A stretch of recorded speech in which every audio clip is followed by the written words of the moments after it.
Topic का name है classification of software, यानी सॉफ्टवेयर का वर्गीकरण, इसको कितने भागों में बांटा गया है। टॉपिक है classification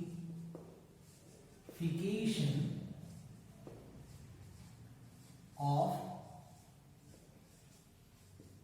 software.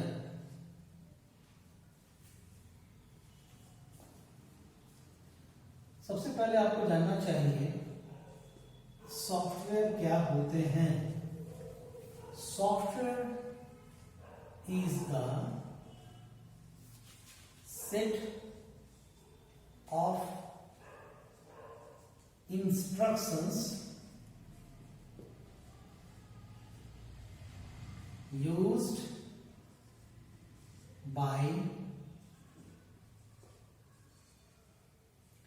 computer to solve a specific problem। क्या है software?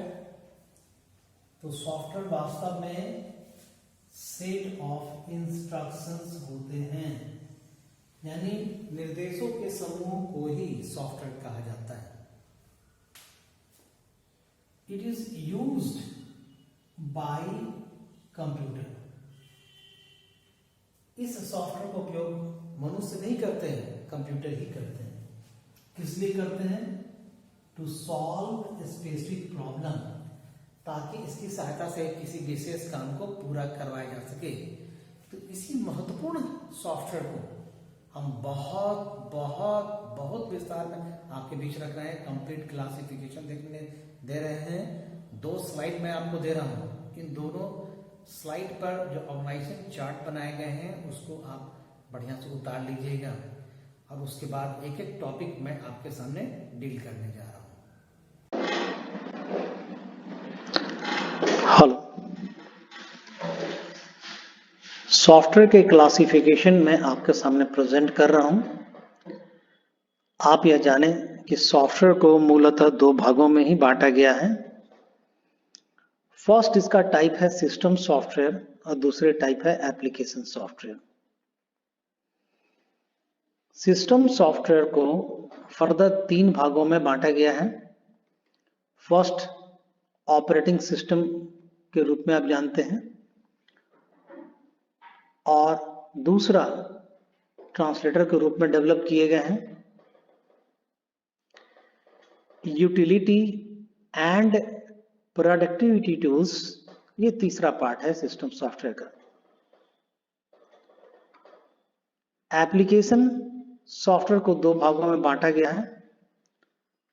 Online application software, second है बैच मोड एप्लीकेशन सॉफ्टवेयर। इस पार्ट को अच्छे से आप डायग्राम को पेज पर बना लेंगे, और नेक्स्ट स्क्रीन में आपके बीच रख रहा हूं, जिसमें ऑपरेटिंग सिस्टम और ट्रांसलेटर के पार्ट आपके सामने रखे जा रहे हैं। यहां आप देखेंगे कि ऑपरेटिंग सिस्टम को 2 भागों में बांटा गया है। एक पार्ट सिंगल यूजर के रूप में बताया गया, और दूसरा पार्ट मल्टी यूजर के रूप में यहां बताया गया। सिंगल यूजर के 2 भाग और आगे बनाए गए हैं। सिंगल यूजर का पहला पार्ट है सिंगल टास्किंग, और दूसरा पार्ट है मल्टीटास्किंग। इनको हम लोग विस्तार के साथ जानकारी लेंगे। ट्रांसलेटर के 2 पार्ट यहां दिखाए गए, कंपाइलर एंड इंटरप्रेटर, जिनका उपयोग हाई लेवल लैंग्वेज में किया जाता है। आइए विस्तार के साथ आपको मैं जानकारी दूं।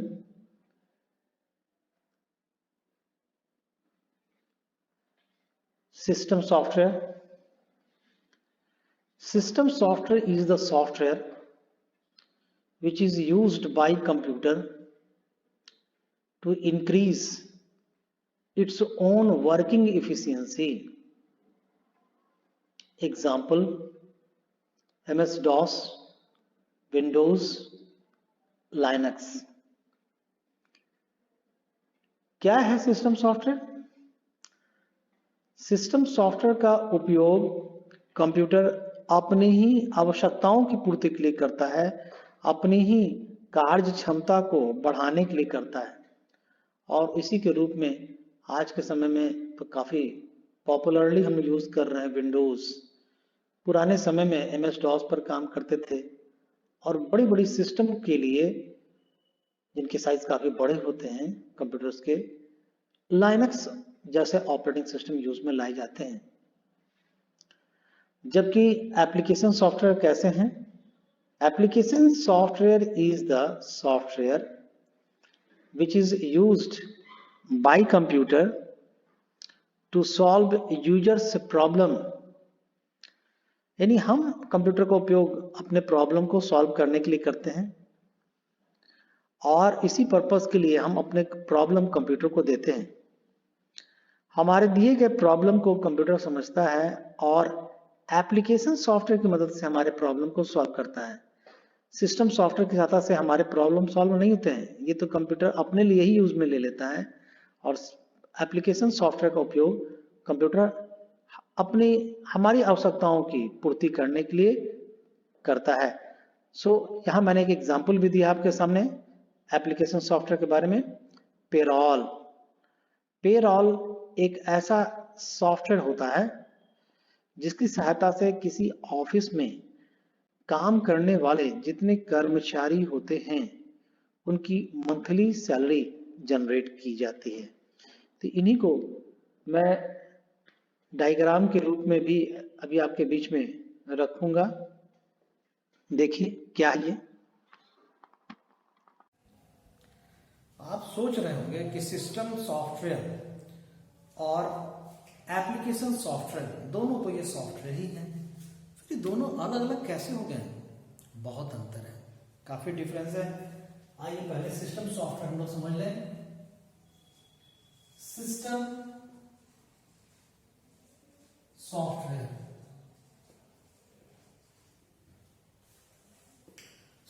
सिस्टम सॉफ्टवेयर के डेफिनेशन में मैं आपको बता चुका हूं, उसी को मैं समझा रहा हूं अब कि सिस्टम सॉफ्टवेयर ऐसे सॉफ्टवेयर होते हैं जिसका उपयोग कंप्यूटर को करना ही करना है। बिना इसके उपयोग से कंप्यूटर सिंगल टास्क हैंडल नहीं कर सकता है। ना तो कंप्यूटर ऑन बटन पुश करने से स्टार्ट होगा और न हमारे कोई भी प्रॉब्लम सॉल्व होने वाला है। कंप्यूटर में जितने भी सॉफ्टवेयर होते हैं और जितने भी हार्डवेयर होते हैं, इन सबको पूर्णतः कंट्रोल करने वाला जो पेरेंट सॉफ्टवेयर होता है, जो मूल सॉफ्टवेयर होता है, जो एक गार्जियन जैसा बिहेव करता है, यह सिस्टम सॉफ्टवेयर ही कहलाता है। सिस्टम सॉफ्टवेयर किसी भी कंप्यूटर के लिए आवश्यक है। सिस्टम सॉफ्टवेयर हमारे कंप्यूटर में मौजूद है, कंप्यूटर वर्क करने की स्थिति में है, और अगर किसी कारण से सिस्टम सॉफ्टवेयर डैमेज हो गए तो आप जान लें कि कंप्यूटर का कोई भी टास्क संभव नहीं है, यहाँ तक कि कंप्यूटर ऑन भी नहीं हो पाएगा। यानी यह पूर्ण रूप से अनिवार्य है। इसको आप यूं ऐसे समझिए कि जब हम लोग भोजन करते हैं, भोजन बहुत जरूरी है ना, इसी से एनर्जी हम लोग को मिलती है। भोजन नहीं करेंगे तो क्या होगा? धीरे धीरे हम लोग ढीले हो जाएंगे, उसके बाद एक दिन डेड। एकदम सिस्टम सॉफ्टवेयर वैसे ही होते हैं। जैसे हम लोग अपने भोजन में प्रतिदिन निश्चित तौर पर रोटी, चावल, दाल, सब्जी, दूध इत्यादि का उपयोग करते हैं, ये अनिवार्य है, वैसे ही इसको उपयोग करते हैं। लेकिन एप्लीकेशन सॉफ्टवेयर के साथ ऐसा नहीं है। तो एप्लीकेशन सॉफ्टवेयर भी आप समझ लीजिए ये क्या है। एप्लीकेशन सॉफ्टवेयर हमेशा ही सिस्टम सॉफ्टवेयर के सपोर्ट पर कार्य करते हैं। बिना सिस्टम सॉफ्टवेयर के एप्लीकेशन सॉफ्टवेयर वर्क नहीं करेंगे। और सिस्टम सॉफ्टवेयर का उपयोग कंप्यूटर अपनी आवश्यकताओं को पूर्ण करने के लिए करता है, लेकिन एप्लीकेशन सॉफ्टवेयर का उपयोग कंप्यूटर हमारी प्रॉब्लम को सॉल्व करने के लिए करता है। हमारे सारे प्रॉब्लम्स एप्लीकेशन सॉफ्टवेयर की सहायता से सॉल्व कंप्यूटर के द्वारा किए जाते हैं और ये कंप्यूटर की दूसरी आवश्यकता है, पहली आवश्यकता नहीं है। जैसे कैसे हम लोग भोजन लेते हैं तो भोजन में हमें भोजन को अच्छा बनाने के लिए उसमें हम कैसे चटनी का उपयोग कर लेते हैं, चोखा का यूज कर लेते हैं, पापड़ का यूज कर लेते हैं, ये दूसरी आवश्यकता है, इसके बिना भी हमारा काम चल सकता है। लेकिन अगर ये मौजूद हो तो बड़े अच्छे तरीके से काम को संपन्न कराया जा सकता है। यही एक सिस्टम सॉफ्टवेयर और एप्लीकेशन सॉफ्टवेयर में डिफरेंस है। ऑपरेटिंग सिस्टम बहुत इंपॉर्टेंट टॉपिक है, इसको अच्छे से ध्यान से समझिए, सीखिए। Operating system is the collection of set of instructions which manage all the resources of computer। वास्तव में ऑपरेटिंग सिस्टम काफी विशाल सॉफ्टवेयर होता है, ये जटिल सॉफ्टवेयर होता है, इसके डेवलप करने में काफी समय भी लगते हैं और ग्रुप ऑफ पर्संस की सहायता से ये डेवलप किए जाते हैं।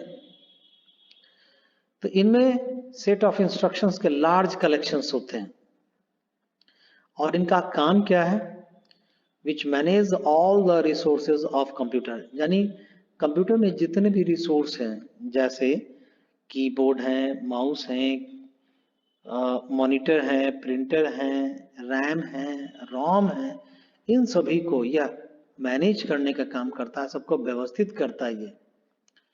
इन another word we can say operating system is the parent software which controls all hardware and software, यानी दूसरे शब्दों में यह साफ साफ कहा जा सकता है कि ऑपरेटिंग सिस्टम वह मूल सॉफ्टवेयर होता है जो कंप्यूटर में उपस्थित सारे हार्डवेयर को, साथ ही साथ सारे सॉफ्टवेयर को कंट्रोल करने का काम करता है।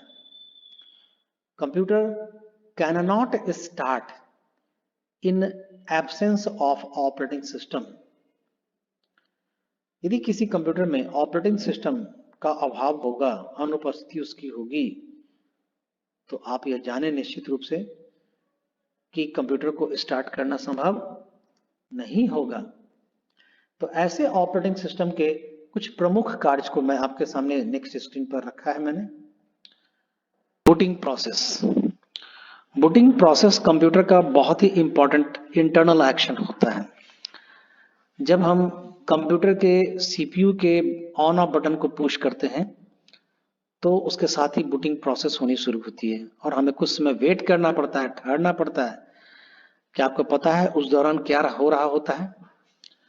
कंप्यूटर उस दौरान अपने सारे हार्डवेयर को इंटरनली चेकआउट करता है, आपस में एक दूसरे कंपोनेंट्स सिग्नल एक दूसरे को भेजते हैं।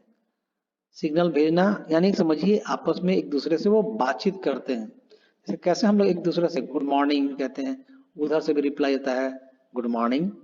उसी प्रकार से जितने भी हार्डवेयर पार्ट हैं, ये कंप्यूटर सिस्टम में ऑन ऑफ बटन पुश करने के बाद एक दूसरे को सिग्नल भेजना शुरू करते हैं और इस तरह से सिग्नल भेज जाने से ही समझ में आ जाता है कि कौन कौन से हार्डवेयर पार्ट सही तरीके से काम कर रहे हैं। जब कोई हार्डवेयर पार्ट कोई सिग्नल नहीं भेजता है तो यह समझ लिया जाता है कि उस हार्डवेयर पार्ट में कोई प्रॉब्लम है इंटरनली और बूटिंग प्रोसेस वहीं पर रोक दी जाती है और हम कंप्यूटर को ऑपरेट नहीं कर सकते। यानी जब कंप्यूटर की बूटिंग प्रोसेस सक्सेसफुली हैंडल हो जाती है तभी उस स्थिति के बाद हम कंप्यूटर को हैंडल करने की स्थिति में होते हैं। इसलिए बूटिंग प्रोसेस कंप्यूटर का सबसे महत्वपूर्ण एक्शन होता है। ट्रांसलेशन, अनुवाद। आपने लैंग्वेजेस में देखा कि कंप्यूटर एक अलग लैंग्वेज यूज करता है, मशीन लैंग्वेज, और हम लोग यूज करते हैं असेंबली लैंग्वेज या फिर high level language. High level language different होता है, मशीन लैंग्वेज एक डिफरेंट लैंग्वेज होता है। और इन दोनों लैंग्वेज को एक दूसरे के समझने योग्य बनाने के लिए, हमारे कंप्यूटर के बीच में समझने योग्य बनाने के लिए ट्रांसलेशन की जरूरत पड़ती है। तो ये ट्रांसलेशन भी वास्तव में ऑपरेटिंग सिस्टम ही संभालता है। ऑपरेटिंग सिस्टम ही इंटरप्रीटर और कंपाइलर को आवश्यक निर्देश देता है, तब ट्रांसलेशन की प्रक्रिया सही तरीके से हो पाती है। थर्ड इंपॉर्टेंट पॉइंट है सुपरविजन।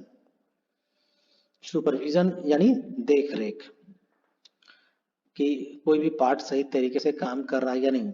हम लोग जब कोई इंस्ट्रक्शन किसी भी पार्ट को देते हैं तो कंप्यूटर देख रेख में लगा हुआ रहता है कि वो पार्ट अपने काम को सही तरीके से कर रहा है या नहीं, और अगर किया भी उसने तो उसने प्रोसेसिंग सही तरीके से रिजल्ट दिया या नहीं दिया। यह सुपरविजन का काम वास्तव में सीयू कंट्रोल यूनिट के द्वारा होता है, लेकिन उस कंट्रोल यूनिट को भी हैंडल करने के लिए आवश्यक निर्देश ऑपरेटिंग सिस्टम से ही दिए जाते हैं, तभी यह सुपरविजन का काम सीयू सेक्शन के द्वारा हो पाता है। और लास्ट पॉइंट हमने आपके बीच रखा है management between components of computer. Computer में मौजूद सारे हार्डवेयर के बीच में तालमेल बहुत आवश्यक है। जैसे कीबोर्ड से कुछ इंस्ट्रक्शन दिए गए, सीपीयू सेक्शन में गए, सीपीयू सेक्शन में मेमोरी में उनको स्टोर किया गया, वहां से सीयू सेक्शन को गया, सीयू से एएलयू सेक्शन को गया, प्रोसेसिंग हुई, प्रोसेसिंग फिर सीयू में चेक हुई, और चेक होने के बाद फिर मेमोरी होते हुए ये मॉनिटर पे आया। तो बहुत सारे कंपोनेंट का तालमेल होना जरूरी है। ऑपरेटिंग सिस्टम का यही सबसे इंपॉर्टेंट काम है कि ये सभी अलग अलग कंपोनेंट को एक सूत्र में बांधे रहता है और सबको समझाते हुए अपने काम को आगे की तरफ बढ़ाता है। इसलिए ऑपरेटिंग सिस्टम कंप्यूटर के लिए बहुत ही महत्वपूर्ण सॉफ्टवेयर के रूप में देखा जाना जाता है। यह ऑपरेटिंग सिस्टम के कुछ टाइप भी हैं। पहला टाइप हमने बताया है single user operating system, red में आप देख रहे हैं, और दूसरा टाइप हमने रेड में बताया है multi user operating system. Single user operating system कैसे होते हैं? In this operating system only one person can work at a time. यानी छोटे साइज के कंप्यूटर्स में सिंगल यूजर ऑपरेटिंग सिस्टम का उपयोग होता है, और ऐसे ऑपरेटिंग सिस्टम की उपस्थिति में एक बार में एक ही व्यक्ति एक बार में कंप्यूटर को ऑपरेट कर सकते हैं। सिंगल यूजर ऑपरेटिंग सिस्टम के दो प्रकार बताए गए हैं, आप ग्रीन कलर में देख रहे हैं। पहला प्रकार है सिंगल यूजर सिंगल टास्किंग और दूसरा है single user multitasking. Single user single tasking से क्या होता है? वन मैन वन टास्क, यानी ऐसे कंप्यूटर सिस्टम पर जिसमें single user single tasking operating system का उपयोग हो रहा है, वहां एक बार में एक ही व्यक्ति काम कर सकते हैं और उनके द्वारा एक बार में एक ही टास्क संपन्न कंप्यूटर से करवाए जाएंगे। किसी एक टास्क के संपन्न हो जाने के बाद ही दूसरे टास्क को हैंडल करा पाना संभव होता है। इसका प्रमुख उदाहरण है MS DOS। जबकि सिंगल यूजर मल्टीटास्किंग एक ऐसा ऑपरेटिंग सिस्टम होता है जिसकी सहायता से एक बार में एक ही व्यक्ति कंप्यूटर को हैंडल करता है, लेकिन टास्क हम मोर देन वन हैंडल करवा सकते हैं। यानी एक साथ कंप्यूटर को दो टास्क हैंडल करने दे सकते हैं, तीन टास्क हैंडल करना चाहते हैं, और भी टास्क हम हैंडल करवाना चाहते हैं, एक साथ करवाए जा सकते हैं। इस प्रकार के एक्शन के लिए खास प्रकार के ऑपरेटिंग सिस्टम की जरूरत होती है, जिसे हम MS विंडोज के नाम से जानते हैं, जो कि आज के समय में काफी पॉपुलर ऑपरेटिंग सिस्टम है। मल्टी यूजर ऑपरेटिंग सिस्टम, यह मल्टी यूजर सिस्टम क्या है, कैसे काम करता है? In this operating system more than one person can work at A time. जब बहुत बड़े साइज के ऑफिस में हम काम करते हैं, जहां यूजर की संख्या भी काफी बड़ी होती है, तो तो वैसे में एक महत्वपूर्ण और पावरफुल कंप्यूटर लगाया जाता है जिसे हम सर्वर के नाम से जानते हैं। जैसे उदाहरण के लिए बैंक में और रेलवे में काम इसी सिद्धांत पर होता है, जहां यूजर यानी कि ऑपरेटर की संख्या काफी होती है। तो वैसे केस में हर एक यूजर के पास अपना अलग अलग माउस होता है, अलग अलग मॉनिटर होते हैं, अलग अलग कीबोर्ड होते हैं, उससे वो कंप्यूटर को हैंडल करते हैं। लेकिन उन सबके पास आप सीपीयू नहीं देखिएगा। ये सारे यूजर एक सिंगल सीपीयू से, काफी पावरफुल सीपीयू से जुड़े रहते हैं और उस पावरफुल सीपीयू को, कंप्यूटर को सर्वर के नाम से हम जानते हैं। तो वास्तव में सर्वर एक बहुत ही पावरफुल सीपीयू होता है जो कि बहुत सारे यूजर के डेटा को, इंस्ट्रक्शन को एक ही बार एक्सेप्ट करने की क्षमता रखता है, प्रोसेसिंग करता है और प्रोसेसिंग करने के बाद उन्हें रिटर्न बैक कर देता है। इस प्रकार के बड़े बड़े ऑफिस में काम खास प्रकार के ऑपरेटिंग सिस्टम की सहायता से होते हैं, जिनमें काफी प्रमुख हैं लाइनक्स, यूनिक्स, जेनिक्स, जिनकी सहायता से बड़े बड़े ऑफिस के टास्क को हम हैंडल कर लेते हैं। वेल स्टूडेंट्स, कंप्यूटर की कुछ प्रोसेस मैं आपके सामने रखना चाहता हूँ, कैसे इसको स्टार्ट किया जाए और कंप्यूटर में क्या क्या प्रोसेस चलती है। जैसे सबसे पहले आप जानिए, यह एक मशीन जिसको कि यूपीएस कहते हैं, अनइंटरप्टेड पावर सप्लाई। यहाँ एक ऑन बटन है, इस बटन को जब पुश करते हैं तो पावर यहाँ ऑन ले लेता है ये, और इसके बाद ये पावर सप्लाई कंप्यूटर सिस्टम को करता है। सीपीयू में यहाँ पर ऑन ऑफ बटन दिया हुआ है, यहाँ हमने ऑन बटन को पुश कर दिया, पुश करने से यहाँ पावर ऑन हो गया, और इसके साथ ही मॉनिटर भी स्टार्ट जब अपना ले लेता है, और आप देख रहे हैं कंप्यूटर स्क्रीन पर डिस्प्ले आना शुरू हो गया। और इस डिस्प्ले पार्ट में कंप्यूटर आपके सामने स्क्रीन पर दिखा रहा है स्टार्टिंग विंडोज, यानी यही है कंप्यूटर की बूटिंग प्रोसेस। कंप्यूटर में भी बूटिंग चल रही है, अंदर के अंदर काम हो रहे हैं। यहाँ भी आप लाइट वगैरह को ऑन होते हुए देख रहे हैं, बुझते हुए देख रहे हैं, और स्क्रीन को भी लगातार आप चेंज होते हुए देख रहे हैं, क्योंकि कंप्यूटर इंटरनली डिफरेंट हार्डवेयर को और सॉफ्टवेयर को चेक कर रहा है। और यही इंपॉर्टेंट काम ऑपरेटिंग सिस्टम का है, जो यहाँ विंडोज 7 ऑपरेटिंग सिस्टम अपना काम कर रहा है। जब विंडोज ऑपरेटिंग सिस्टम बूटिंग का काम कंप्लीट कर लेगा, तो जो यहाँ पर आप एक सिंबल देख रहे हैं लगातार मूव करता हुआ, वो वहां से हट जाएगा, एक स्क्रीन हमारे सामने आएगी। इस पूरे स्क्रीन को हम डेस्कटॉप के नाम से जानते हैं, और जब डेस्कटॉप आ जाता है तो कुछ ही सेकंड के बाद माउस पॉइंटर, जो माउस है को कंट्रोल करते हैं, ये माउस पॉइंटर ये बिल्कुल यहाँ पर स्थिर हो चुका है, यानी कि कंप्यूटर में बूटिंग प्रोसेस अब कंप्लीट हो चुकी है। और मॉनिटर पर अब हम देख करके सारे काम माउस की सहायता का उपयोग करते हुए, कीबोर्ड की सहायता से अब हर काम को यहाँ से कर सकते हैं, जिस पार्ट को हम लोग विंडो क्लास में आपके बीच रखेंगे, आगे कैसे काम होता है। हम कंप्यूटर को बंद करना चाहते हैं, बंद करने के लिए पॉइंटर को स्टार्ट बटन पर लाया जाएगा, और स्टार्ट बटन पर यहाँ लाने के बाद जब हम लोग क्लिक कर लेंगे शट डाउन ऑप्शंस, तो कंप्यूटर शटिंग डाउन के पोर्शन में आने लगता है, यानी अपने आप को ये क्लोज करने की स्थिति में लाने लगता है। और कुछ सेकेंड के बाद शटिंग डाउन के ऑप्शन भी स्क्रीन से हट जाएंगे और स्क्रीन बिल्कुल ब्लैंक हो जाएगा। जब स्क्रीन ब्लैंक हो जाए तो आप समझ लीजिए कंप्यूटर पूरी तरह से बंद हो गया है। तो इस तरह से आज की क्लास में आपने बहुत कुछ सीखा। आशा मैं करता हूँ कि आपको वीडियो बहुत अच्छा लगा होगा। आप अपने सजेशंस, कमेंट्स जरूर भेजें, इससे टीचर का भी मनोबल काफी बढ़ता है और अच्छी अच्छी चीज मैं आपको बताने की अगले वीडियो में कोशिश करता हूँ। Thank you.